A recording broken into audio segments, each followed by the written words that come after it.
जय शिवराय. नमस्कार.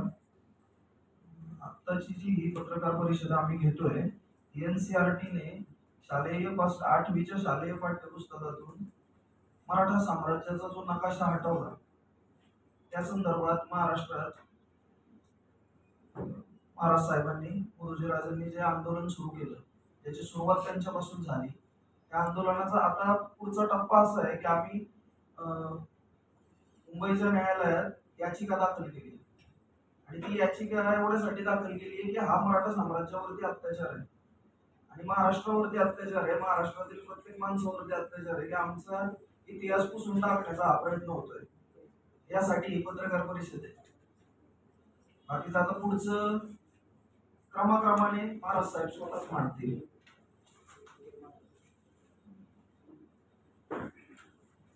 नमस्कार. आपल्या सगळ्यांना आता पत्रकाद्वारे सगळ्या मुद्द्यांची माहिती आपल्यासमोर मी सादर केली.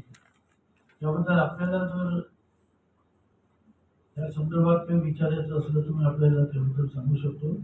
सगळ्यात पहिले म्हणजे याला जेव्हा या समाजमध्ये घेतल्या गेलं पाठ्यपुस्तकाच्या, त्यावेळेस मी ट्विटद्वारे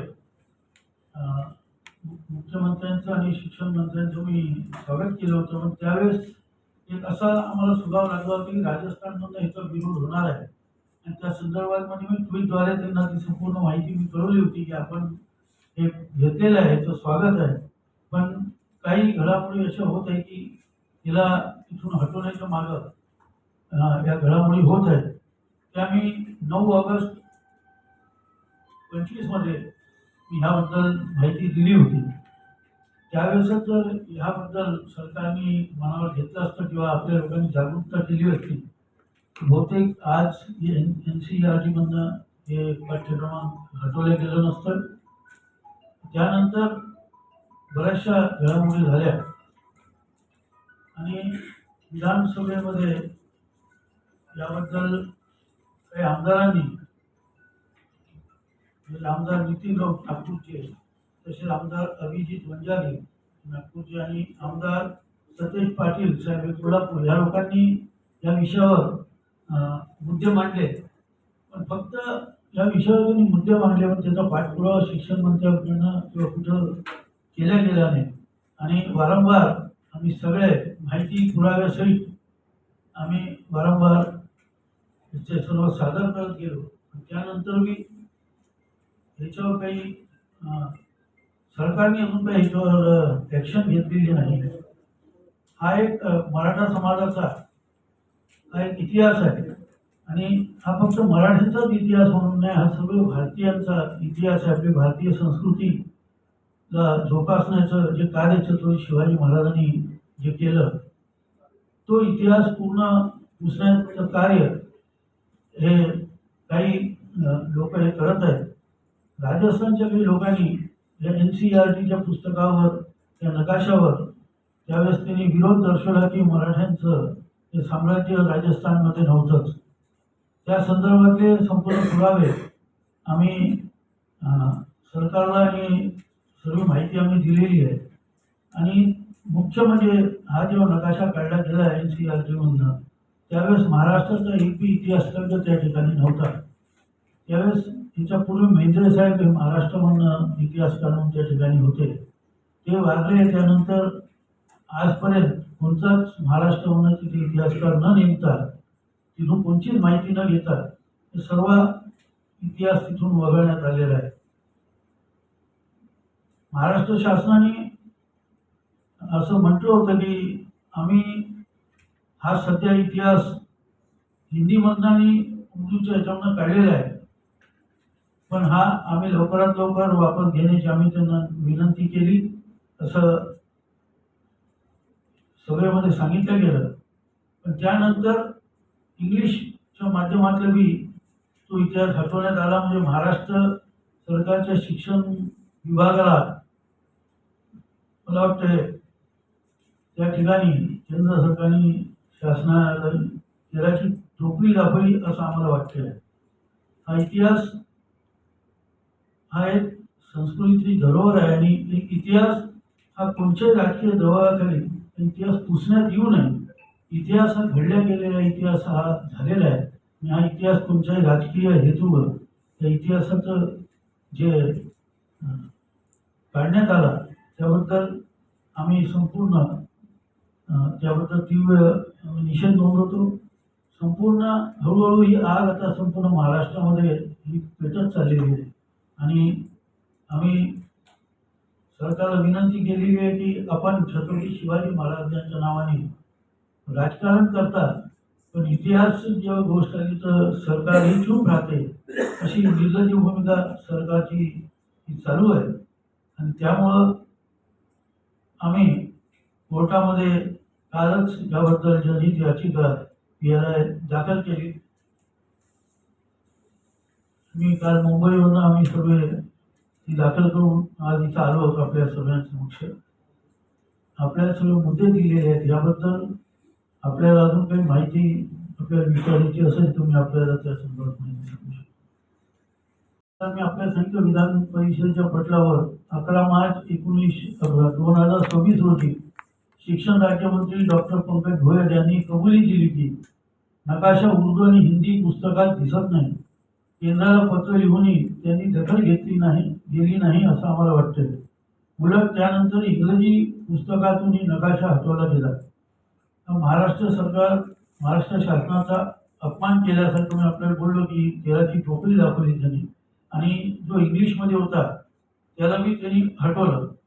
हा कुठं ना कुठं त्या इतिहासाला पुसण्याचं कार्य यामार्फत होत आहे असं आम्हाला वाटतंय.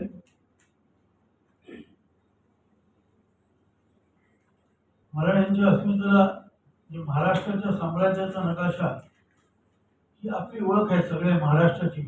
त्यामुळे जगाला समजते की मराठ्यांनी संपूर्ण हिंदुस्थानावर राज्य केले होते. नकाशा हटवल्यामुळं मराठ्यांच्या साम्राज्य विस्तार खोटा होता असे चुकीचा संदेश देशभरात जात आहे. या अधिकृत नकाशा उरला नाही तर आपला पराक्रम केवळ गोष्टीपुरता हा मराठीत राहील ही आमची तीव्र भावना आहे आणि म्हणूनच आम्ही हा नकाशा पुनश्च त्या NCERTच्या ह्याच्यामध्ये आम्ही दाखल करण्यासाठी आमचा प्रयत्न आहे. त्यासाठी संपूर्ण पुरावे आम्ही सादर केले होते. त्या संदर्भात मी 24/2/26 मुख्यमंत्र्यांना त्यानंतर माननीय धर्मेंद्रजी प्रधान साहेब शिक्षण मंत्री भारत सरकार यांना त्यानंतर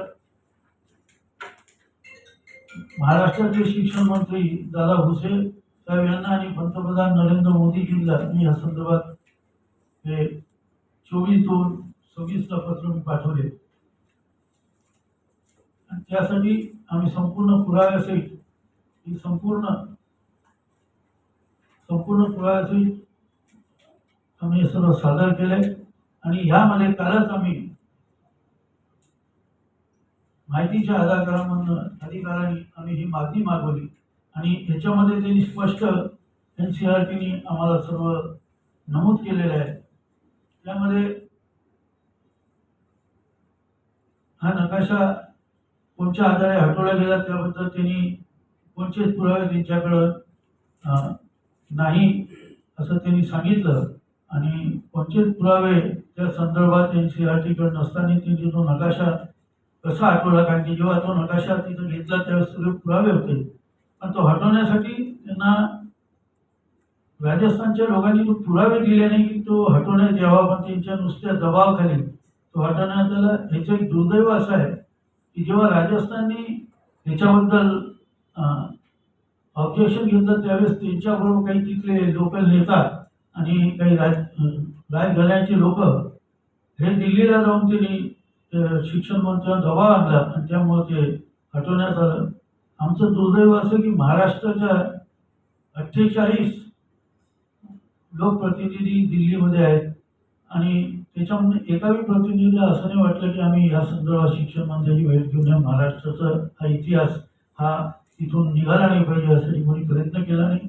महाराष्ट्राचे इतर राजघराणे बी या ठिकाणी आम्हाला अग्रसर वाटत नाही आहेत आणि कुठं ना कुठं राजकीय दबाव यांच्यावर असेल त्यामुळं कुठं कुठं इतिहासाचा भाग आहे. पण आमचं म्हणणं हेच आहे की राजकीय ह्याला बळी न पडता हा इतिहास आहे, हा कोणी राजकीय नेत्यांमुळे आणि कुणामुळे घडलेला नाही.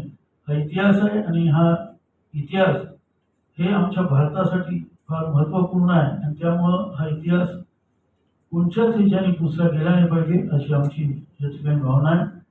NCERTला आम्ही विचारलं की हा 26-27च्या पुन्हा पाठ्यक्रमांकामध्ये हे येणार आहेत का, तर त्यांनी नाही म्हणून ते सांगितलं की हा नकाशा या 26-27च्या वर्षाच्या याच्यामध्ये क्रमांकात नाही येणार आहे. आणि ही संपूर्ण कालच आमच्याकडं NCERTची ही संपूर्ण माहितीच्या आधारे आम्ही इथं मागवली गेली.